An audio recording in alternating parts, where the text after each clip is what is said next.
Ordinances are not permanent. They lapse unless they are not converted into acts within a specified duration. Article 123 of the Constitution authorizes the President to promulgate ordinance if a law is immediately necessary and at any time except when both houses of parliament are in recess or not in session. Then is it unconstitutional to repromulgate ordinance? अध्यादेश स्थायी नहीं है, वे तब तक व्यापगत हो जाते हैं जब तक कि उन्हें एक निर्दिष्ट अवधि के भीतर अधिनियमों में परिवर्तित नहीं किया जाता है। संविधान का अनुच्छेद 123 राष्ट्रपति को अध्यादेश जारी करने के लिए अधिकृत करता है यदि कोई कानून तत्काल आवश्यक है और किसी भी समय सिवाय जब संसद के दोनों सत्र सदन में न हो। फिर क्या अध्यादेशों को फिर से लागू करना असंवैधानिक है? यानी कि टू रीप्रमulgate ऑर्डिनेंस इज अनकॉन्स्टिट्यूशनल और नॉट। इन महत्वपूर्ण एवं पेचीदे संवैधानिक प्रश्नों का उत्तर ढूंढने के लिए हमें यहाँ ग्रोथ माउंट एजुकेशन के यूट्यूब मंच ग्रोथ माउंट यूपीएससी पर इस विशेष श्रृंखला के इस 12वें उपाख्यान के तहत एक सर्वोच्च न्यायालय का बहुत ही महत्वपूर्ण फैसला देखना है, जिनमें सर्वोच्च न्यायालय ने शक्ति संतुलनता की बात की, बैलेंस ऑफ पावर की बात की बिटवीन एग्जीक्यूटिव यानी कि जो कार्यपालिका है, जो कार्य का एग्जीक्यूशन करती है, उनके बीच में, एवं लेजिस्लेचर यानी कि जो विधायक गढ़ते हैं, जो विधान बनाते हैं, इनफैक्ट कानून बनाते हैं। तो यहाँ ये अपने आप में कॉन्स्टिट्यूशन की दृष्टि से, संविधान की दृष्टि से महत्वपूर्ण है। अब जब संविधान की दृष्टि से महत्वपूर्ण है तो जो संधि सेवाएं हैं, जो अन्य प्रतियोगिता परीक्षाएं हैं एवं जो न्यायिक परीक्षाएं हैं, उनके लिए तो ये मुद्दा अपने आप में महत्वपूर्ण है ही है। तो आज मैं आपका होस्ट ध्रुव जानी आप सभी का यहाँ इस मंच पर स्वागत करता हूँ। इस महत्वपूर्ण श्रृंखला के तहत हम महत्वपूर्ण ऐसे संवैधानिक प्रश्न वाले, संवैधानिक समस्याओं का समाधान करने वाले सर्वोच्च न्यायालय के ऐसे फैसले देखते हैं, जिनमें आज 12वां यह फैसला है जो अपने आप में doctor DC Wadhwa and others versus state of Bihar and others के नाम से जाना जाता है। और 1986 में यह निर्णय जो है माननीय सर्वोच्च अदालत के द्वारा लिया गया था और अपने आप में एक जो है एक नया पर्सपेक्टिव यहाँ सुप्रीम कोर्ट ने दिया। और जो मान्यताएं थी, जो गैर रीति, जो ट्रेडिशंस थे, जो अल्टीमेटली गलत थे, उनको यहाँ सुप्रीम कोर्ट ने रोकने का प्रयास किया, कॉन्स्टिट्यूशन का अधिक अच्छी तरीके से इंटरप्रिटेशन किया। देखेंगे यहाँ पूरी चर्चा। साथ ही आप ग्रोथ माउंट एजुकेशन के साथ इन माध्यमों के तहत जुड़ सकते हैं, जिनमें प्रमुख रूप से आप हमारी वेबसाइट के साथ जुड़ सकते हैं, जहाँ आपको काफ़ी सारे परीक्षा संबंधी संसाधन प्राप्त होंगे। यह सारी चीज़ें इन द फॉर्म ऑफ ब्लॉग्स वहाँ मिलेगी, एवं आप कोई भी माध्यम के हो, चाहे आप अंग्रेजी माध्यम के हो, चाहे आप हिंदी माध्यम के हो, आपकी अनुकूल भाषा में वहाँ चीज़ें उपलब्ध है, तो आप उसका लाभ वहाँ से उठा सकते हैं। हमारे साथ रजिस्टर कीजिए और हमारी पूरी वेबसाइट का एक्सेस आप पा सकते हैं। प्लस ऑन दिस प्लेटफॉर्म आप हमारी इस जो है चैनल को ज़्यादा से ज़्यादा शेयर कर सकते हैं, सब्सक्राइब करने के लिए रेफर कर सकते हैं, एवं हमारे चैनल को देख सकते हैं, हमारे वीडियोस को भी जो है लाइक कर सकते हैं। अल्टीमेटली आप रिएक्ट कर सकते हैं। और इन दो सोशल मीडिया के साथ, नेमली इंस्टाग्राम एंड फेसबुक, इन दोनों के साथ आप हमारे साथ अपडेट रह सकते हैं, क्योंकि यहाँ हम चीज़ों को कैसे ब्रॉडकास्ट करनी है, जो पूरी योजना होती है, जो पूरा प्लान है, वो यहाँ हम लोग लाते हैं। तो इन प्लेटफॉर्म के ऊपर भी आप जुड़ सकते हैं। अब शुरू करेंगे मूल चर्चा, जिनके तहत सबसे प्रथम हमें इंट्रोडक्शन देखना है। इंट्रोडक्शन के बाद इस पूरे मामले का बैकग्राउंड यानी कि इसकी पृष्ठभूमि देखेंगे, प्लस दोनों पक्षों का तर्क देखेंगे, उनके वितर्क देखेंगे, और इसके पश्चात हम लोग ऐसे कोई भी प्रश्नों को यहाँ जो है समझेंगे कि जो इस पूरे मामले में शामिल हो और वे कानूनी जो है मसले हो, कानूनी मामले हो, जिनमें सुप्रीम कोर्ट की राय महत्वपूर्ण हो, उनकी जो एडवाइस है वो महत्वपूर्ण हो, उन प्रश्नों को देखना है। और अंततः इस फैसले से जो है कोई भी प्रभाव पड़ा एवं उसका महत्व, इनका भी जो है एनालिसिस हमें यहाँ करना, उसका भी विश्लेषण करना है। प्रथम बिंदु इंट्रोडक्शन में कहता है कि article 123 of the constitution authorises the president to promulgate ordinance if he or she is satisfied that circumstances exist which render it necessary for him to take immediate action when the both houses of parliament are not in session. Yes, तो यहाँ देखिए, जैसे हमें मालूम है कि भारतीय जो संविधान है वो कुछ ऐसी प्रणाली प्रस्तावित करता है जहाँ कानूनों की मदद से अलग अलग विभिन्न कानून, फिर उनमें बनाए गए नियमों की मदद से प्रशासन जो है वो किया जाता है। ठीक है, मगर यह जो कानून बनता है वो, जैसे हमें मालूम है कि अगर केंद्रीय कानून है तो वो संसद में बनता है, अथवा अगर वो राष्ट्र जो है किसी भी राष्ट्र के राज्य का कानून है तो वो वहां की जो राज्य विधायिका है या राज्य विधानसभा भी कह सकते हैं, उसमें बनता है। ठीक है, एज वी ऑल नो, ये हमें मालूम होना चाहिए क्योंकि ये अपने आप में पॉलिटी एंड गवर्नेंस के मूलभूत तत्व है, और उसमें भी जो भारतीय संविधान है वो तो हमारे लिए बहुत ही महत्वपूर्ण है, क्योंकि उन्हीं मूल तत्वों को यहाँ में जो है बैकग्राउंड में या उसको फंडामेंटल बनाकर इन चीज़ों को समझना होता है।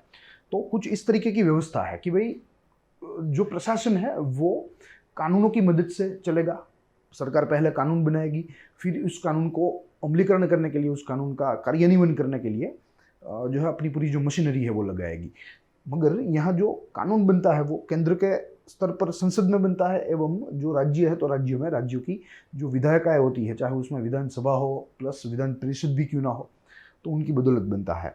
अब आर्टिकल, संविधान का आर्टिकल 145 कहता है कि भाई प्रति 6 महीने में संसद के सत्रों को मिलना चाहिए। अब इस संवैधानिक प्रावधान को ध्यान में रखते हुए भारत में एक परंपरा है, एक ऐसी प्रणाली है कि भाई प्रतिवर्ष 3 बार सत्र जो है वो मिलता है। प्रतिवर्ष 3 बार, जिनके नाम भी हमें मालूम है, जिनमें एक विंटर सेशन होता है, फिर एक बजट सेशन होता है और एक होता है मॉनसून सेशन। तो इन 3 सत्रों के तहत अलग अलग जो हाउसेज है जो कि अपना आप में लेजिस्लेचर का काम करते हैं, कार्य करते हैं, वे अपना कार्य निपटा लेते हैं, अन्यथा वे रिसेस में होते हैं, यानी कि सेशन में नहीं होते हैं। अब इस बीच अगर कोई ऐसे आपातकालीन मुद्दे पर कोई ऐसे कानून बनाने की ज़रूरत पड़ी जो पब्लिक पर्पस के लिए बेहतर है, जो है पब्लिक, आप कह सकते हो कि उनके हित में है, पब्लिक इंटरेस्ट के लिए है, और कोई आपातकालीन निर्णय लेना ज़रूरी है, तो ऐसे में केंद्रीय स्तर पर प्रेसिडेंट को यहाँ पावर दिया गया है। According to article 123 of Indian constitution, और स्टेट लेवल पर सिमिलर कक्षा का जो है पावर आर्टिकल 213, इसका उल्टा है, ये 123 है फॉर प्रेसिडेंट और ये वो 213 है जो गवर्नर को दिया गया है। ठीक है, कि भाई अगर स्टेट लेजिस्लेचर्स रिसेस में है, सेशन में नहीं है, और कोई मुद्दे के ऊपर कानून बनाने की, आपातकालीन रूप से कानून बनाने की ज़रूरत पड़ी पब्लिक इंटरेस्ट में, जो है लोक के हित में या सार्वजनिक हित में, तो इन दैट केस घबराने की ज़रूरत नहीं है। गवर्नर के पास, रिस्पेक्टेड स्टेट के गवर्नर के पास संवैधानिक सत्ताएं है, और ये 213 के तहत, धारा 213 के तहत उनको मिली हुई है। ठीक है, मगर 3 बिंदु महत्वपूर्ण है, जिनमें एक बिंदु ये है कि पार्लियामेंट जो है वो रिसेस में होना चाहिए। ठीक है, अगर पार्लियामेंट के सेशन चल रहे हैं तो जो है अपने आप में वो आप कह सकते हो कि वो असंवैधानिक है, वो संवैधानिक नहीं गिना जाएगा। अगर पार्लियामेंट सेशन में है तो गवर्नर या president cannot promulgate if parliament और state legislatures are in session और आर गोइंग थ्रू सेशन। ठीक है, मगर वे रिसेस में है, विश्रांति काल चल रहा है, तो गवर्नर एवं प्रेसिडेंट अवश्य कानून या in the form of ordinance वे प्रोमुलगेट कर सकते हैं, वे घोषित कर सकते हैं in the gazette of India. ठीक है, तो कुछ इस तरीके से यहाँ आर्टिकल 123 प्रेसिडेंट को यह सत्ताएं देता है। आर्टिकल 123 भारत के संविधान के भाग 5 में जो है लिखित है। भाग 5 अपने आप में संघ के लिए है, संघ सरकार कैसी होनी चाहिए संघ सरकार, और उसके भी अध्याय 3 में राष्ट्रपति की सत्ताओं की चर्चा की गई है, तो ये उसका भाग है। साइमल्टेनियसली जो आर्टिकल 213 है वो गवर्नर से रिलेटेड है, it is in the context of governor, तो ये भाग 6 का जो है अपने आप में हिस्सा है। ठीक है, because part 6 of Indian constitution deals with the state government, the state machinery, फिर उसमें भी एग्जीक्यूटिव, लेजिस्लेचर एंड जुडिशियरी। ठीक है, तो कुछ इस तरीके से यहाँ हमारी संवैधानिक व्यवस्था है। तो ये संवैधानिक व्यवस्था है कि भाई अगर जो कानून बनाने वाली व्यवस्था यानी कि लेजिस्लेचर या पार्लियामेंट अगर रिसेस में है, सेशन उनके नहीं मिल रहे हैं, और कोई ऐसा आपातकालीन मुद्दा आ गया जिनके ऊपर कानून बनाना अनिवार्य है, तो अगर ये सारी चीज़ें अगर फुलफिल हो रही है, देन गवर्नर और president has power to promulgate ordinance accordingly. मगर अब हुआ ये कि जो बिहार की सरकार है वो अपने आप में इस संवैधानिक सत्ताओं का दुरुपयोग कर रही थी, और इन्हीं संवैधानिक सत्ताओं का दुरुपयोग करके जो संविधान के द्वारा प्रस्तावित व्यवस्था है उसको भी नष्ट कर रही थी, जो यहाँ डॉक्टर DC वाधवा जैसे इंटेलेक्चुअल ने देखा, जो कि एक अपना अपना कॉन्स्टिट्यूशनल इंटेलेक्चुअल थे, और ये पूरा मुद्दा वो काफ़ी साल से जो है इस मुद्दे का अभ्यास कर रहे थे कि भाई बिहार में यह रीप्रोमulgation की परंपरा इतनी क्यों चल रही है। क्योंकि अपने आप में जब हम आगे देखेंगे तो हम आंकड़ों के तहत भी गुजरेंगे, और उन्हीं में हमें जो है ये हम यह यहाँ प्रस्थापित करेंगे कि भाई कितने ऑर्डिनेंस यहाँ 10 से 15 वर्ष के काल में लाए गए थे गवर्नर के द्वारा। ठीक है, तो यहाँ जो लेजिस्लेचर का काम है वो एग्जीक्यूटिव ले रही थी, क्योंकि अपना अपना गवर्नर जो है वो स्टेट एग्जीक्यूटिव के हेड होते हैं। ये सारे मूल तत्व है हमारे भारतीय संविधान के।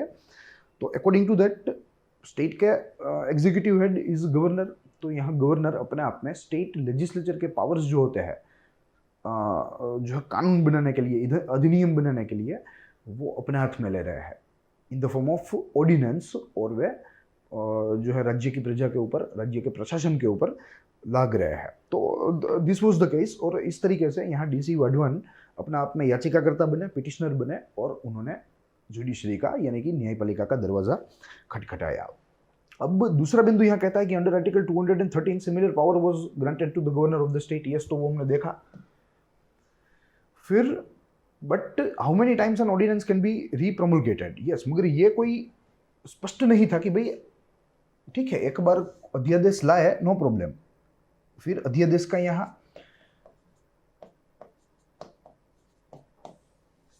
काल कितना रहेगा, या उसके रीप्रोमulgation पुनः उसको जो है कोई भी किस्म के फेरफार के बिना, किसी भी किस्म के सुधार के बिना, कोई उसमें प्रावधान जोड़े या उसमें से निकाले बिना क्या उसको रीप्रोमulgate किया जा सकता है, और अगर किया जा सकता है तो मैक्सिमम कितनी बार किया जा सकता है। तो ऐसे जो कुछ प्रश्न थे वो स्पष्ट नहीं थे, वे सारे अस्पष्ट थे। मगर एक चीज़ यहाँ थी, और वो ये थी कि भाई देखिए, जैसे हमने देखा कि पार्लियामेंट जो है वो सेशन, पार्लियामेंट और स्टेट लेजिस्लेचर अगर सेशंस में है तो यहाँ जो ऑर्डिनेंस है वो प्रोमulgate नहीं किया जा सकता, respectively by president and governor of the state. मगर अगर सेशन में नहीं है, ठीक है, तो यहाँ किया गया तो ये कर सकते हैं। अब एक बार अध्यादेश से प्रोमulgate हो गया, यह कंडीशन को फुलफिल करते हुए, इस शर्त को भरपाई करते हुए, अब एक बार हो गया तो फिर जब स्टेट लेजिस्लेचर अथवा पार्लियामेंट का जब सेशन मिलेगा, प्रथम सेशन जब मिलेगा विद इन 6 वीक्स, 6 सप्ताह के भीतर में, उसी सत्र में, उसी पहले मिले सत्र में 6 सप्ताह के भीतर में इस ऑर्डिनेंस को कानूनी रूप देना अनिवार्य है। अन्यथा यह ऑर्डिनेंस अपने आप में नष्ट हो जाएगा, अपने आप में यह अध्यादेश समाप्त हो जाएगा। तो ये एक यहाँ जिक्र है। और जैसे हमें मालूम है कि सेशंस जो है वे 6 माह में एक बार तो मिलने अनिवार्य है, वो तो हमारा कॉन्स्टिट्यूशन ही कहता है। तो अकॉर्डिंग टू दैट मैक्सिमम, अगर हम मैक्सिमम लिमिट देखें तो किसी भी ऑर्डिनेंस का जीवन मैक्सिमम 6 महीने 6 वीक्स से ज़्यादा नहीं हो सकता। कोई भी अध्यादेश का, चाहे वो प्रेसिडेंट के द्वारा प्रोमulgate किया गया हो, चाहे वो स्टेट के जो है लेवल में गवर्नर्स के द्वारा जो है घोषित किए गए हो, मैक्सिमम अधिकतः वे 6 माह एवं 6 सप्ताह तक ही वे जीवित रह सकते हैं। ठीक है, ये मैक्सिमम लिमिट हमने ली है। तो ऐसा कुछ संवैधानिक प्रावधान है, मगर बिहार में कुछ और चल रहा था। बिहार में ऐसे संवैधानिक प्रावधानों में से कुछ एक प्रावधानों की भरपाई नहीं हो रही थी, कुछ एक प्रावधानों का उल्लंघन हो रहा था, शक्तियों का दुरुपयोग हो रहा था, प्लस जो संविधान के द्वारा जो सत्ता संतुलन का सिद्धांत दिया गया है उसका अपना अपना उल्लंघन हो रहा था, जो यहाँ DC वाधवन के द्वारा जो है माननीय हमारी जो जुडिशरी है, हमारा न्याय तंत्र है, उसके सामने रखा गया। अब इसके आगे देखें तो हमें इसका बैकग्राउंड समझना है और कैसे मुद्दा जो है वो सुप्रीम कोर्ट के पटल के ऊपर आया वो देखना है, और मुद्दा क्या है वो भी हम लोग देखते चलेंगे, जिनमें कुछ आंकड़े, कुछ तथ्यों के तहत भी हमें गुजरना रहेगा। पहला बिंदु कहता है कि state of Bihar adopted a practice of repromulgating the ordinance on a massive scale from time to time without any attempt to replace them with the acts of the legislative. Yes, Bihar की जो सरकार थी वो, उसका जो व्यवहार था वो थोड़ा विचित्र था, और ये कुछ ऐसा था कि उन्होंने अध्यादेशों को रीप्रomulgate करने का रास्ता चुना, नहीं कि उन अध्यादेशों को एक्ट बनाने का, उनको जो है अधिनियम का स्वरूप देने का और अच्छा बनाने का, जो कि संविधान के द्वारा प्रस्तावित प्रक्रिया है, व्यवस्था है, वैसा बनाने की बजाय उन्होंने एक विचित्र रास्ता अपनाया, which was repromulgating ordinance on a massive scale from time to time. वे उनका एक्ट नहीं बनाते थे, मगर उसको अध्यादेश के रूप में ही उसे रिन्यू करते रहते थे। Between 1967 to 1981, which means mainly in 1970s, the governor of Bihar promulgated 256 ordinance, and all these ordinance were kept alive for periods ranging from 1 to 14 years by promulgation from time to time। देखिए, this was the massive scale, ठीक है। 14-15 वर्ष के समय काल में या कालखंड में बिहार के राज्यपाल ने 256 अध्यादेश घोषित किए थे, 256, और इनमें से इनकी जो अवधि है इनके लागू होने की, रीप्रomulgate करते करते, it ranges from 1 to 14 years, यानी कि 14 वर्ष तक इनमें से जो है इन ऑर्डिनेंस को चालू रखा गया था रीप्रomulgate करते हुए। मगर इनके कानून बनाने की व्यवस्था यहाँ स्टेट ऑफ जो है बिहार ने उपयोग में नहीं ली, और यही कारण था कि कॉन्स्टिट्यूशन ने जो प्रस्तावित प्रक्रिया दी है कि भाई प्रशासन किससे चलना चाहिए, तो प्रशासन कानून से चलना चाहिए। अगर कानून ना बन पाए हो जो है आपातकालीन परिस्थिति में, तो ऑर्डिनेंस का उपयोग करना चाहिए, और उसका उपयोग भी यहाँ सीमित रूप से किया जाना चाहिए, वो भी यहाँ कॉन्स्टिट्यूशन ने प्रस्तावित किया था। मगर फिर भी इन प्रावधानों का, इन व्यवस्थाओं का दुरुपयोग हो रहा था, जिनके बदले डीसी वाधवान ने यहाँ कोर्ट में वे आए और यह पूरा मुद्दा रखा। After the session of the state legislature was prorogued, the same ordinance which has ceased to operate were repromulgated without any substantial changes in the provision. So this was the trend which was followed by state of Bihar।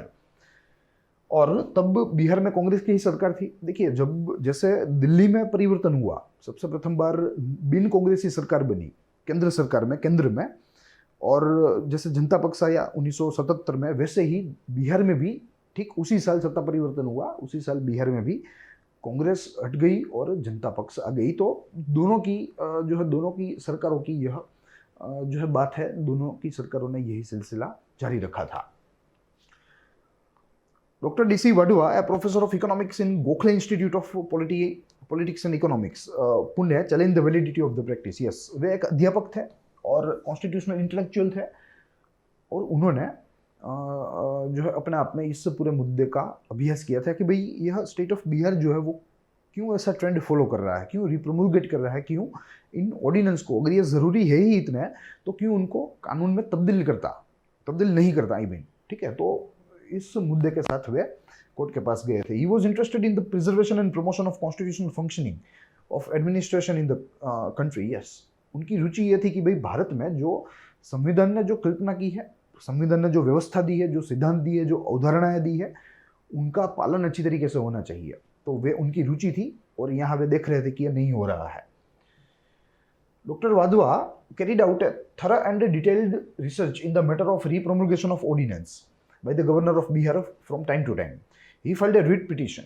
उन्होंने writ petition का उपयोग किया in the Supreme Court, challenging in general process of repeating repromulgated of ordinance. Yes, तो यहाँ उन्होंने यह पूरे trend को ही एक writ petition फाइल करके न्यायपालिका के सामने रख दिया। Other petitioner who were affected by some of the ordinance challenged the following ordinance in particular, which includes mainly Bihar Forest Procedure Registration of Trade, Third Ordinance 1983, Bihar Brick Supply Control, Third Ordinance 1983, and Bihar Intermediate Educational Council, Third Ordinance 1983. So these were some more ordinance which were challenged by other petitioners, in which who have suffered losses। तो उनके द्वारा भी यहाँ याचिकाएं दर्ज की गई। तो इसलिए इस पूरे मामले को डीसी वाधवा, क्योंकि वे प्रिंसिपल पिटिशनर थे, तो उनके द्वारा अन्य बनाम जो है बिहार सरकार या बिहार राज्य सरकार की बात आती है या उसका मामला बनता है। This ordinance also suffered the same process of repromulgation from time to time. ये सारे ऑर्डिनेंस रिप्रोमुलगेट ही हो रहे हैं, जैसे यहाँ लिखा है थर्ड ऑर्डिनेंस, ठीक है, तो ये रिप्रोमुलगेटेड ऑर्डिनेंस ही है। During the pendency of the petition first ordinance were enacted into act of the legislature. Yes, मगर जब से यह याचिका दाखिल हुई और जब सुप्रीम कोर्ट उसे ऑन बोर्ड ले अपनी सुनवाई के लिए, अपने दृष्टि जो है अपने दृष्टिपात के लिए, तो उतने में यहाँ इन दो ऑर्डिनेंस को एक्ट में तब्दील कर दिया गया वहाँ की लेजिस्लेचर ने, क्योंकि वे समझ गए कि भाई अब हमारी चलने वाली नहीं है, हमें एक्ट इसे बनाना ही पड़ेगा। Bill to replace third ordinance was pending in the state legislature, और स्टेट लेजिस्लेचर ने तीसरे ऑर्डिनेंस का भी बिल जो है वो तत्काल रूप से बनाकर उसका ड्राफ्ट इंट्रोड्यूस अपनी लेजिस्लेचर में कर दिया, एंड इट वॉज पेंडिंग। ठीक है, तो कुल मिलाकर यह जो तीन के बनाम विशेष करके जो तीन अध्यादेश के बनाम जो याचिका दर्ज हुई थी, उनका निपटान तो यहाँ बिहार की राज्य सरकार ने कर दिया। अब बारी है इसके तर्क एवं वितर्कों को देखने की दोनों पक्षों के। The petitioner challenged the repeated repromulgation of ordinance by the governor on the grounds that it violates the constitutional functioning of the administration in the country. Yes, तो petitioner का तो यह एक ही उसका जो है दृष्टिकोण था कि भाई भारतीय संविधान ने जिन व्यवस्था को यहाँ प्रस्थापित किया है, जिन मूल्यों को, जिन सिद्धांतों को प्रस्थापित किया है, वो यहाँ परिपूर्ण नहीं हो रहे हैं, और इन सिद्धांतों का उल्लंघन तो हो ही रहा है, मगर सत्ता संतुलन भी बिगड़ रहा है। ठीक है, जो कार्यपालिका है वो धीरे धीरे हावी हो रही है लेजिस्लेचर के ऊपर, जो कि अपने आप में विधानों को बनाने का कार्य करती है। तो ये भी एक यहाँ प्रश्न था। On the other hand the respondent opposed the writ petition on the following grounds. प्रतिवादी के पक्ष भी हमें यहाँ देखने हैं, जो निसंदेह यहाँ बिहार की राज्य सरकार ही रहेगी। Two of the three ordinances already lapsed, and a bill to replace the third ordinance is introduced in the state legislature. So the petitioner have no locus standi to maintain the writ petition. अब इन्होंने क्या किया कि जो तीन अध्यादेशों का विशेष करके उल्लेख किया था याचिका में, उनका तो इन्होंने निपटान कर दिया। तो पहला तर्क तो इन्होंने यही रखा कि भाई जिन चीज़ों का यहाँ जिक्र हुआ था, जिनके आधार पर याचिका दर्ज की गई थी, वो तो अब समस्या रही नहीं, उनका तो हमने हल कर दिया है। तो टेक्निकली याचिकाकर्ता के पास कोई लोकस स्टैंडी, कोई आधार बचता नहीं है। ये इनकी पहली इनकी जो है आर्ग्यूमेंट थी। दूसरा बिंदु था petitioner are outsiders and have no legal interest to challenge the validity of the process of promulgation of ordinance in the state. Yes, क्योंकि डॉक्टर वाधवा जो कि पूना के एक अध्यापक थे, प्रोफेसर थे, वे आउटसाइडर थे, महाराष्ट्र के थे। तो राज्य सरकार ने बताया कि भाई ये बाहरी है और इनका इसमें कोई हित नहीं है। राज्य सरकार किसी भी जो है तरह से, किसी भी रूप से राज्य का प्रशासन चला सकती है, इनमें इनको दखलंदाजी नहीं करनी चाहिए। ये इनका दूसरा तर्क था।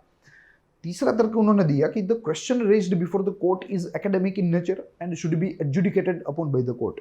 इन्होंने बताया कि भाई जो है यहाँ क्वेश्चन उठाया गया है याचिकाकर्ताओं के द्वारा, उसका स्वभाव अपने आप में शैक्षणिक है, और न्यायपालिका को यानी कि कोर्ट को इसका उत्तर उसी दृष्टि से देना चाहिए।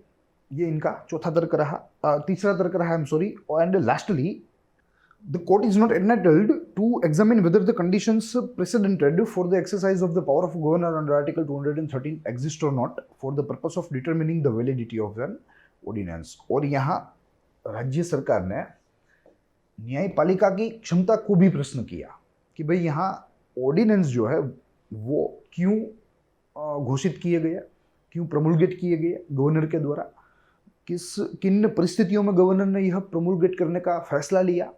वो सारी चीज़ें कोर्ट अपने आप में एग्जामिन नहीं कर सकता, अदालत, न्यायपालिका इसका परीक्षण नहीं कर सकती। यह इनका यानी कि राज्य सरकार का चौथा आखिरी तर्क था। अब कुछ इसमें न्यायिक प्रश्न थे जो यहाँ जुड़े हुए थे, जिनको हम देख चलेंगे, जिनका सवाल हमें सुप्रीम कोर्ट के इस निर्णय से मिलेगा। Scope of Article 213, which authorizes the governor to promulgate an ordinance. Yes, scope of Article 213, जो गवर्नर को अपने आप में शक्ति देती है कि वे अध्यादेश जारी कर सकते हैं, घोषित कर सकते हैं। तो क्या उनका यह निर्णय न्यायिक समीक्षा के पात्र है? क्या इन निर्णयों की न्यायिक समीक्षा हो सकती है? तो ये इसका पहला प्रश्न था। यही आर्टिकल 213 के स्कोप को डिसाइड करेगा। दूसरा, power of the governor to repromulgate ordinance from time to time without getting them replaced by the act of legislature. Yes, क्या गवर्नर की ये सत्ता है कि भाई अध्यादेश घोषित करने की तो सत्ता है, वो तो हमने देखी, आर्टिकल 213 दे रहा है, मगर क्या रीप्रomulgate करने की सत्ता? और अगर हाँ तो कितनी बार, अधिक से अधिक कितनी बार, अधिक से अधिक यानी कि मैक्सिमम, अधिक कितनी बार? ठीक है, तो इन प्रश्नों का हल हम यहाँ सुप्रीम कोर्ट के निर्णय में से ढूंढेंगे। और lastly, whether colourable exercise of power is violative of a constitutional scheme. Yes, क्या प्रेसिडेंट या राज्यपाल या आप कह लीजिए गवर्नर, क्या इनके द्वारा यह जो सत्ता का उपयोग हो रहा है, क्या यह संवैधानिक मूल्यों का उल्लंघन है? संवैधानिक मूल्यों का उल्लंघन। ठीक है, तो कुल मिलाकर इन सारे प्रश्नों का जवाब यहां सुप्रीम कोर्ट का यह फैसला देगा। काफी सारे बिंदु में सुप्रीम कोर्ट ने यह चीजें स्पष्ट की है जो हमें वन बाय वन देखना है। प्रथम बिंदु कहता है the primary law making authority under the constitution is the legislature and not the executive. Supreme court ने प्रथम मुद्दा यही रखा कि भाई संविधान के द्वारा या संविधान के द्वारा प्रस्थापित जो पूरी प्रक्रिया है उसके तहत जो प्रमुख कोई अगर संस्था है कानून बनाने के लिए तो वो लेजिस्लेटिव है, लेजिस्लेचर है, नहीं कि एग्जीक्यूटिव, कार्यपालिका नहीं है, वो विधायक है। The power conferred on the governor to issue ordinance is in the nature of emergency power which is vested in the governor for taking immediate action at time when legislature is not in session। 213 के तहत जो यहाँ सत्ता दी गई है संविधान में, वो सुप्रीम कोर्ट ने बताया कि भाई वो इमरजेंसी के कॉन्टेक्स्ट में है, आपातकालीन परिस्थिति के कॉन्टेक्स्ट में है, और तभी उसका एक्सरसाइज किया जाना चाहिए, तभी उसका उपयोग किया जाना चाहिए जब स्टेट लेजिस्लेचर एवं पार्लियामेंट सत्र में ना हो। The Supreme Court held that the governor cannot assume legislative function by crossing the limit laid out in the Constitution। Supreme court ने बताया कि भाई कोई भी राज्यपाल अपने क्षेत्राधिकार से बाहर नहीं निकल सकता, उनको अपना कार्य अपने क्षेत्राधिकार के तहत ही करना चाहिए जो क्षेत्राधिकार भारतीय संविधान के द्वारा प्रस्थापित किया गया है। यहाँ सुप्रीम कोर्ट को राज्यपाल के द्वारा उल्लंघन होता दिख रहा है, यह क्षेत्राधिकार से बाहर निकलते हुए सुप्रीम कोर्ट राज्यपाल को देख रही है। Any excess would amount to aspersion of a function which does not belong to him। Repeated repromulgation of ordinance is clearly contrary to the constitutional scheme and it must held to be improper and invalid। Repetitive repromulgation, एक तो आप पुनः अध्यादेश को घोषित कर रहे हैं और वो भी बारंबार कर रहे हैं, तो ये तो क्लियरली जो भारतीय संवैधानिक मूल्य है, जो भारतीय संवैधानिक तंत्र है जो यहाँ प्रस्थापित करता है, उसको उल्लंघित कर रहा है, उन पूरे तंत्र का यहाँ उल्लंघन होता दिख रहा है और ये इनवैलिड है, ऐसा सुप्रीम कोर्ट ने यहाँ नोंद लिया। The court also observed that the power to promulgate an ordinance is essentially a power to be used to meet an extraordinary situation and it cannot allowed to be privated to severe political end। yes, चाहे वो article 123 हो, चाहे वो article 213 हो, यानी कि चाहे वो प्रेसिडेंट के द्वारा पावर ऑफ एक्सरसाइज हो, चाहे वो गवर्नर के द्वारा पावर ऑफ एक्सरसाइज हो, इन एनी केस इन सत्ताओं का उपयोग सार्वजनिक हित में सबसे प्रथम, प्लस किसी भी किस्म की एक्स्ट्रा ऑर्डिनरी सिचुएशन को डील करने के लिए उपयोग में लिया जाएगा, नहीं कि कोई भी सरकार के राजकीय मंसूबे को सिद्ध करने के लिए। तो ये यहाँ सुप्रीम कोर्ट ने स्पष्ट कर दिया। A constitutional authority cannot do indirectly what it is not permitted to do directly। The court held that exercise of the power by the state, whether it be legislature or the executive or by any other authority, should be within the constitutional limitation। yes, कोई भी authority हो, constitutional authority हो या कोई भी authority हो, उन्हें अपना कार्य अपने क्षेत्राधिकार में रह के करना चाहिए, चाहे वो न्यायपालिका हो, चाहे वो कार्यपालिका हो, चाहे वो लेजिस्लेचर हो, विधानपालिका हो। If such limitations are violated, a member of public can challenge such practice by filing an writ petition। yes, और अगर इन नियमों में कोई उल्लंघन होता दिखे तो भारत का कोई भी नागरिक इसकी writ petition भारत के किसी भी अदालत में दाखिल कर सकता है, उसमें कोई दिक्कत नहीं है, इसमें कोई बाहरी नहीं, कोई अंदरी नहीं. The court also observed that it cannot examine the question of satisfaction of the governor in issuing an ordinance. Yes, court ने यह भी कहा कि भाई ये बात भी सही है कि जब राष्ट्रपति या राज्यपाल जब उन्होंने ऑर्डिनेंस प्रमोलगेट किया तो उन्होंने किन परिस्थितियों में प्रमोलगेट किया वो देखने का जो अपने आप में उसकी जो सक्षमता है वो यहाँ कोर्ट में नहीं है, ये सुप्रीम कोर्ट ने यहाँ ऑब्जर्व किया. The court struck down the Bihar intermediate educational council ordinance 1983 which was still in operation as unconstitutional and void. क्योंकि जो पहले दो थे जिनमें एक ब्रिक का था और एक ओनिया था, उनको तो पहले से ही एक्ट में तब्दील कर दिया गया, मगर एक जो था उसका बिल पेंडिंग था बिहार की स्टेट लेजिस्लेचर में, और जिसकी बदौलत वो ऑर्डिनेंस ऑपरेशन में था. तो यहाँ सुप्रीम कोर्ट ने इस फैसले को सुनाते हुए यह ऑर्डिनेंस को स्ट्रक डाउन किया, इसे असंवैधानिक बताया और इसे इमीडिएट रूप से रद्द करने का आदेश जारी किया. तो कुल मिलाकर यहाँ सुप्रीम कोर्ट ने बताया कि भाई सत्ता संतुलन जरूरी है, संविधान के जो प्रस्थापित तंत्र है उनका पालन जरूरी है, उनका उल्लंघन जो है किसी भी किस्म से सहन किया जा सकता, एवं सत्ता संतुलन में कार्यपालिका को भी अपने कार्य क्षेत्र में कार्य करना होगा, जो विधान पालिका है उनको भी अपने कार्य क्षेत्र में ही कार्य करना होगा. तो इसी तरीके से प्रशासन जो है वो चलेगा. तो कुल मिलाकर इसका निष्कर्ष हम ये निकाल सकते हैं. अब इस पूरे फैसले का महत्व देखना है एवं इसका प्रभाव देखना है.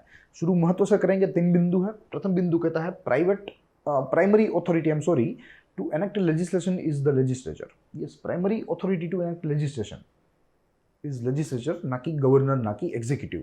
ये यहाँ इस फैसले से प्रस्थापित हुआ. दूसरा, judgment puts check on the process of repromulgation of ordinance. Yes, इस फैसले से जो रिप्रोमुलगेशन की जो परंपरा थी जो अलग अलग राज्यों में चल रही थी वो एकदम से बंद हो गई, उनके ऊपर सुप्रीम कोर्ट ने शून्य कर दिया. और तीसरा बिंदु, by doing so the court upheld the balance between executive and legislature. और ऐसा करने से सुप्रीम कोर्ट ने दोनों अंगों के बीच में, ये दोनों सरकारी अंग है, ठीक है, वैसे सरकार के 3 अंग होते हैं, यहाँ एक न्यायपालिका और होती है, मगर मुख्य रूप से कार्यपालिका और विधानपालिका के 2 अंगों में सत्ता संतुलन की अवधारणा दी, ठीक है, और बताया कि भाई दोनों को अपने कार्य क्षेत्र में रहकर कार्य करना चाहिए, तब जाके कोई कॉन्फ्लिक्ट नहीं होगा.